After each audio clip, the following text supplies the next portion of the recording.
Does holding your wife accountable cause conflict in your marriage? When you have been given instructions that she wants to be this way, or she wants to do this thing, or she wants to be better at this specific thing, and then you say, well, you just told me you wanted to lose some weight, but you're eating this or something, or you just said you wanted to have your space be a little bit more clean or something, but you're leaving your stuff here. How do you not cause conflict when keeping them accountable? Well, I actually was reading this before we started, and what I did was I did kind of like Jake here. I used a reference, so I just Googled what is the definition of conflict, right? Okay. Because you might think about an argument, whatever, what does it mean? So it says a serious disagreement or argument, typically a protracted one. But what strikes me about that is serious. And I don't think if you're going to hold each other, or even more importantly, as the way the question is posed, if you're holding your wife accountable, it should not cause a serious disagreement. But there's always going to be healthy disagreement. You're both going to have, different perspective, may not agree. But like I say in business, like it's okay to disagree, but don't be disagreeable, right? Mm-hmm. So I don't think you should ever, holding your wife should ever cause conflict. And if it does, then you have to address the conflict immediately and quickly. That's right, yeah. And I mean, if you got into conflict and you're getting it often, then maybe there's something wrong with your approach. Maybe it's not a godly approach. Yeah. Maybe you're just pointing out negative and not really making it about how are you both driving towards a solution, right? Or whatever the case is. So I mean, that's kind of my take on that, Yeah. I like finding a solution for it. Yeah. Versus pointing out the bad. Well, if you say you want to do this, try doing it this way. Yeah. Or somewhat like, sometimes you find a resolution because you say, I'm going to do it your way this time and I'm going to submit to that. And let's see how that works out. And if it doesn't work out, then we try it my way. Or what we try, you can't. It doesn't always have to be 50-50, in other words. There are different... Right. You both have strengths and weaknesses, sure, which are going to guide you towards the way, whatever the intended outcome is, what God would have for you. Yeah, that's good, bro. That's good. Sounds Awesome. like you've been married for a while. What do you say, 20? That boy ain't having no problems at home. Yeah. I was thinking, too, the other day in forms of in perspective of the gospel. A lot of times, spreading the gospel, the platform in which to spread was always built off of people, in a sense, disagreeing, right? Like a crowd, a platform to speak. There's a group of people, maybe it was Pharisees, Sadducees, hearing the word. Stephen's preaching and he gets martyred, right? Mm-hmm. Some believed, some didn't. Not saying that your wife's going to take you out or vice versa. Mm-hmm. But disagreements can be good, right? Yeah. Iron sharpens iron. Yeah. You think of like swords. I think that's the finished product. But the sharpening of something is friction, right? Mm-hmm. It takes friction to cause that sharpening. Yeah, so initially in accountability, right? I think that's subjective too to people's internal response, right? Do they feel like they're being bashed? But in love, right? Jesus holds us all accountable. I know in Revelation it talks about something like He will discipline those He loves. Yeah. And what? But basically he'll bring correction, right? Yeah. And I think in a relationship, in the parameters of a relationship, my rod and my staff, Yeah. He leads and he chastises. Right. And that's still a New Testament thing, is like correction, accountability, confession. The opposite would be, right, like love does bring accountability. If you've shared something in your heart, a change that you desire in your life, and I just see you like going on in the opposite of that, and I'm just like, they're dumb. Hey, I heard them. Those are the people I don't care about. If I that's how you know I've written you off. Is I see you going about and I don't say anything to you. Right. That's how you know that I'm done with you. Because I'm just like, I've written you off. You no longer care that I care. Yeah. No hope. Your hope is lost. I asked Nolan last night. I said, the definition of conflict, when you read it correctly, I don't think she would answer it the same way. But she's like, yeah, it does cause conflict sometimes, but it's good. Yeah, right. And she said, I thought the same thing before we even talked. I was like, who else would I want to hold me accountable? And man, I should be able to confess my sins and my struggles to my wife. Yeah. I should be able to have that transparency where I can tell her what I'm going through. Yeah. She's my best friend. She's my helper, my soulmate. She was given to me by God for these purposes. I should be able to hold her accountable and she hold me accountable. Right. Yeah. When it comes to accountability, some of the things that I'm still learning. I'm still whole. Yeah. I think the problem in a lot of marriages is that we want to have this perfect image in our wife's mind of us. So we bear these burdens by ourselves. Statistics tell us that most men don't have good friends that they share their weaknesses with, that they don't have accountability in their life, they don't hang out with other men. So if statistically you don't have any other men to hang out with, you don't have anybody to hold you accountable, you need someone. Yeah. You need at least one person in your life that looks you, and Caroline will do that for me. She'll see. And one of the things that I've noticed about myself and the way that we hold each other accountable is, one, I ask myself, have I prayed about it?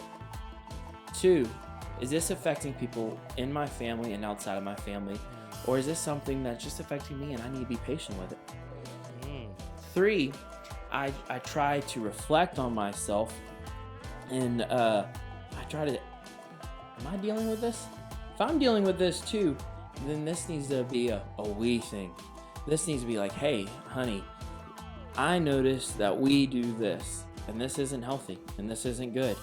Help me, partner with me in holding me accountable on these things. And I think, and dude, just to be transparent, like I'll never forget. I had. I'm trying to remember who it was.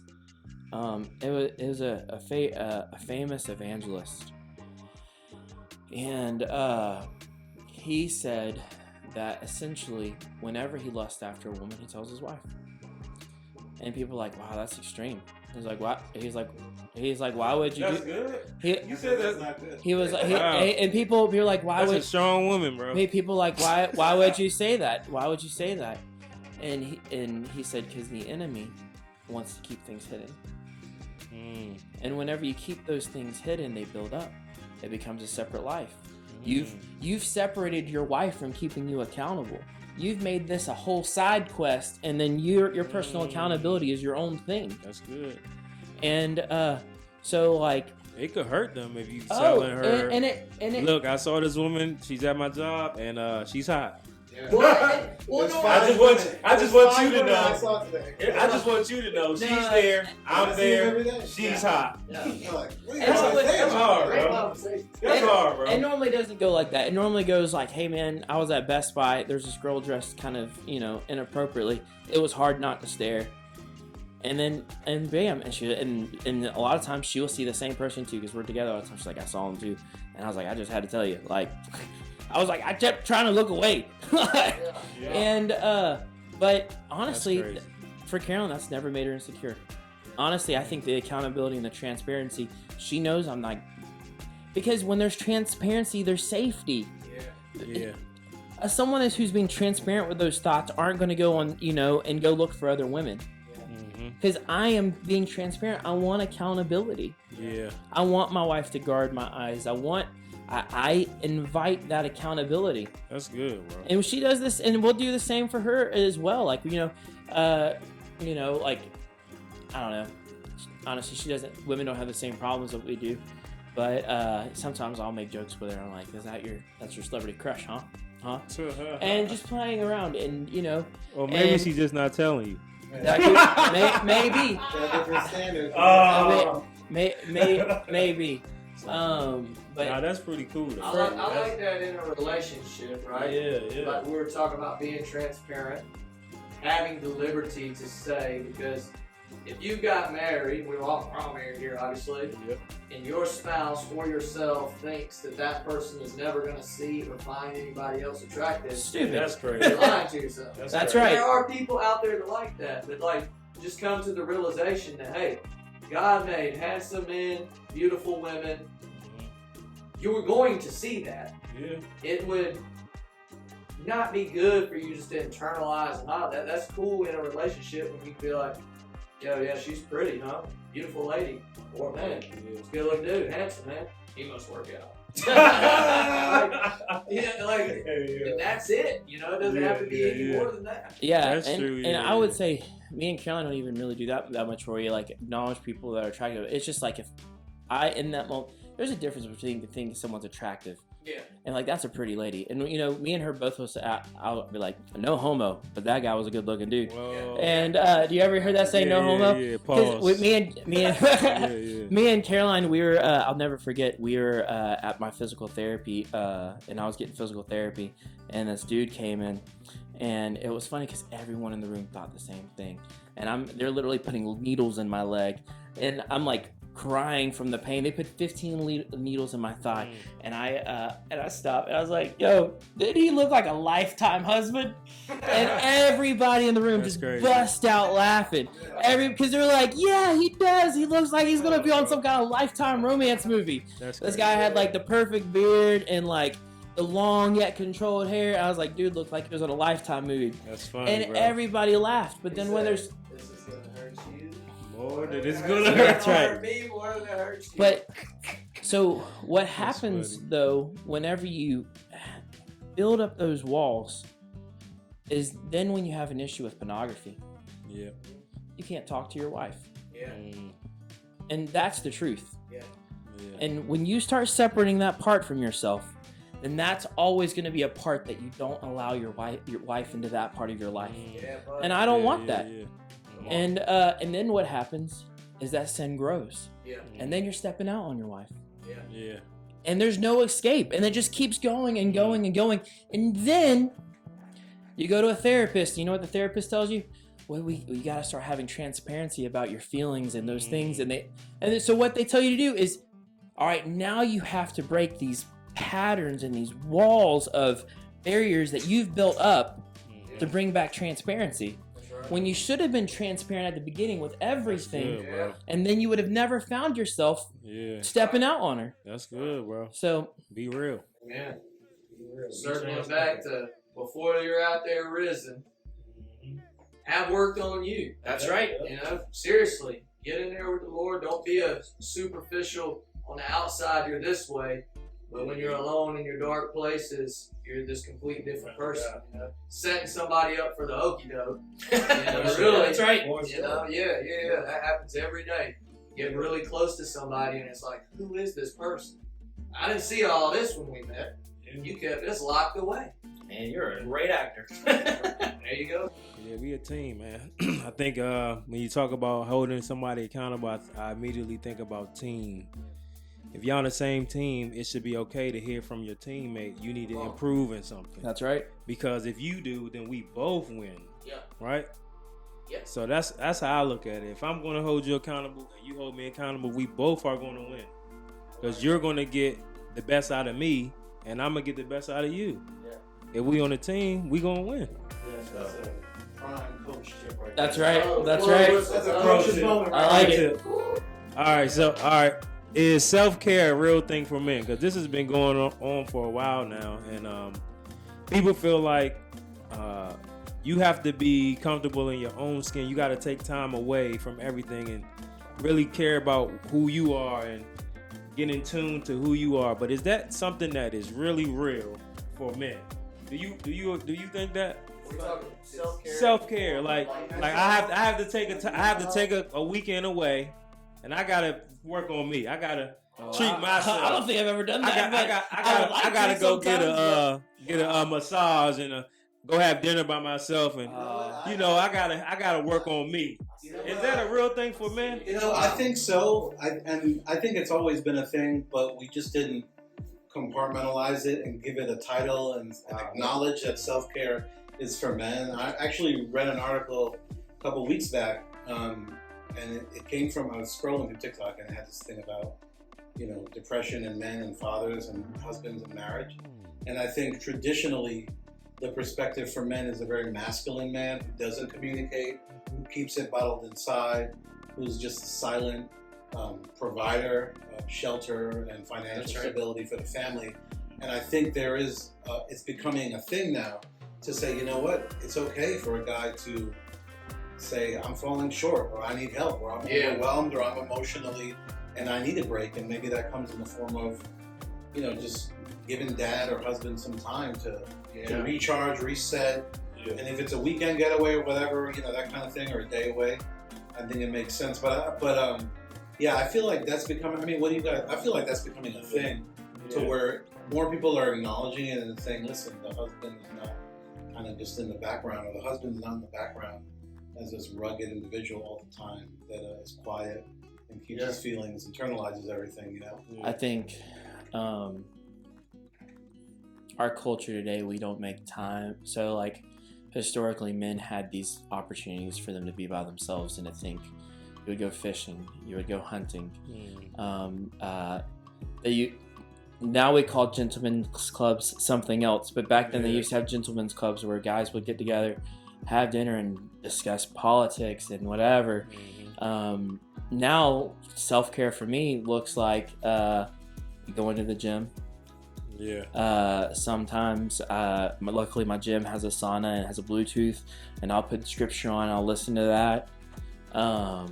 I would like to do more things like like a weekend camp and go hunting, and some of those things that are way in the season of life that I'm in, that's just not what I am. But I think it's the same reason why men are isolated today.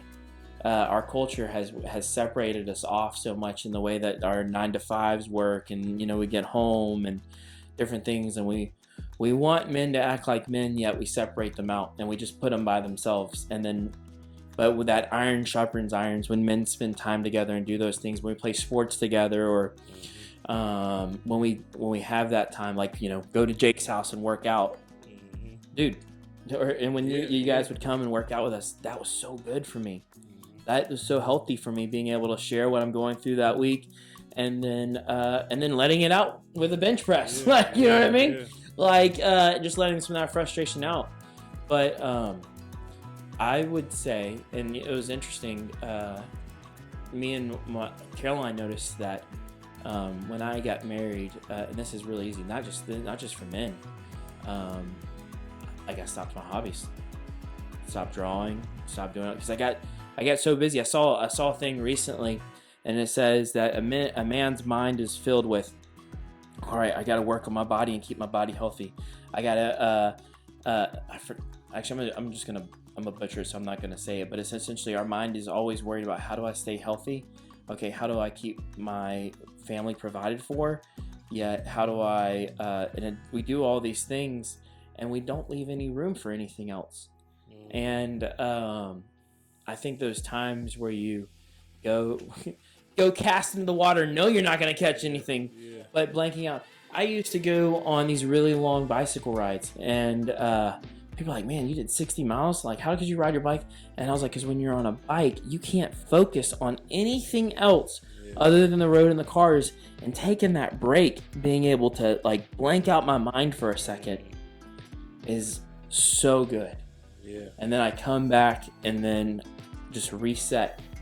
My hope is that I want to see more places where men can be men and have time together. And you see things now. You see guys going and get mani-pedis and stuff like that. I don't know, man. If that's what floats your boat, then seriously, if that helps you reset, then do it. But like, I think for a lot of us, we wonder why we're overwhelmed.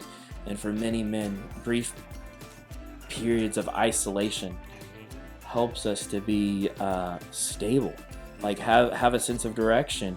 And honestly, for a lot of us, we just don't have time to process our thoughts or feelings. And that time gives us those activities give us the time to process those things. And I think that's why sometimes men lash out. It's like, I don't understand why I feel the way that I feel, because in the week of working out and 9 to 5, going to work, having to nonstop think about the work, then come home and take care of the kids. And I know it's the same for women too. Culture has been a little bit more acceptable for women to have self-care than men, but then they lash out, and they don't know why they lashed out. It's because they never reviewed their feelings. They never actually had a chance to think about something, but then in that moment, someone's demanding to ask for action on this thing that they haven't even been able to process yet. Does that communicate? Yeah. We gotta stop baking in our self-care time with everything else that's going on and really separate it. And me, I play 2K. That's one of my ways I get away from everything. I play 2K.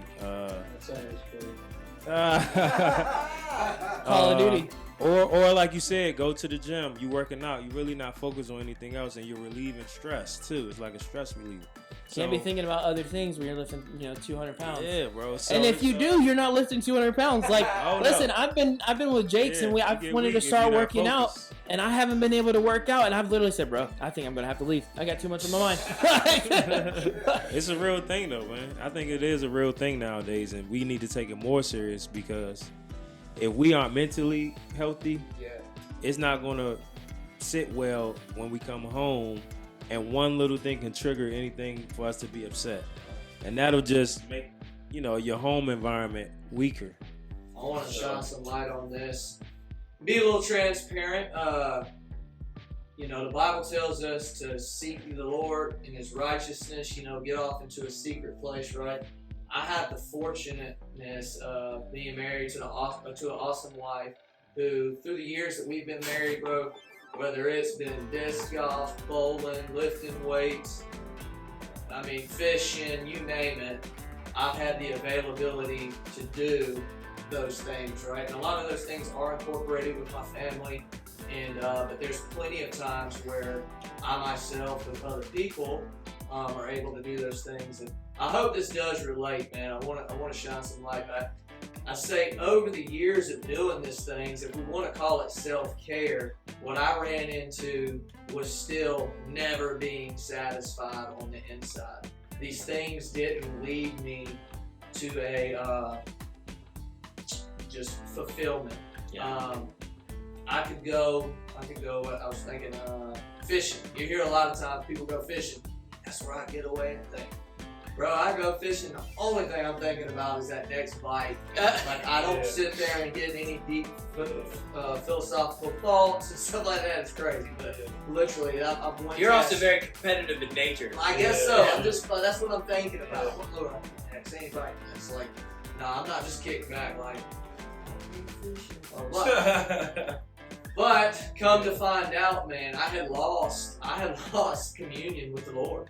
Honestly, if I'm being real, the shout out if you haven't heard that message, find it in the church's stuff. Great message. Yeah, man. I lost communion, man. My life outwardly did not show it. I stayed going to church. I wasn't wrapped up in hidden sins. I wasn't like doing things, but communion. Actually getting back to the cross of Jesus. I had fallen into a striving relationship.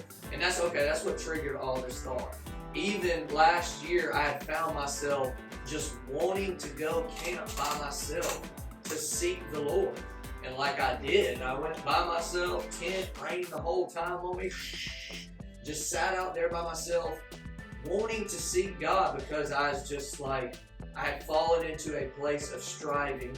This is all hindsight. But if you're ever feeling like this, man, if you're ever just feeling like you need to get alone because life is just so, there's so much going on, like from waking moment day to day, even your outsource, your self-care things that you do, from fishing to this and that, they still don't bring satisfactory. I plead with you, circle back to the cross of Jesus. It's good. Circle back. When I heard this, and this gentleman, J.D. Greer, said it, he said, I had found out, I thought I was just at a lack of prayer, like I wasn't praying enough. And that's what I was in a pursuit of. Listened to a message by this man, and he said, a lot of y'all think that you don't pray and read the word enough, and you don't have self-discipline. And it stirred up in me, because I was like, yep, that's what I just figured out about myself. And then he goes on to say, we have seen that's not the issue. And he's like a big pastor or whatever. It's people not understanding the love of Jesus and the cross. And I was like, God didn't say, well, I'm a youth pastor over here. You know what I'm saying? Like, but the more I sat there and thought on it, revelation came, how I just got out of his grace and his mercy and how much that he loves me. And I was trying to strive and work my way into his love. So I hope that helps somebody, man. That's You good. feel like you're striving out there and you're just in desperation mode internally. Praise God, I didn't have any God's grace, mercy on me. I didn't go AWOL. I didn't do anything crazy. But like, could have. You know what I'm saying? Could have. I'm not better than anybody else. It just, but I'm thankful. So yeah, I think self-care for men is great, but the best self-care out there is spending time alone with the Lord. That's it. I like that. We rest in him. Rest in Him. There you go. Rest in Him.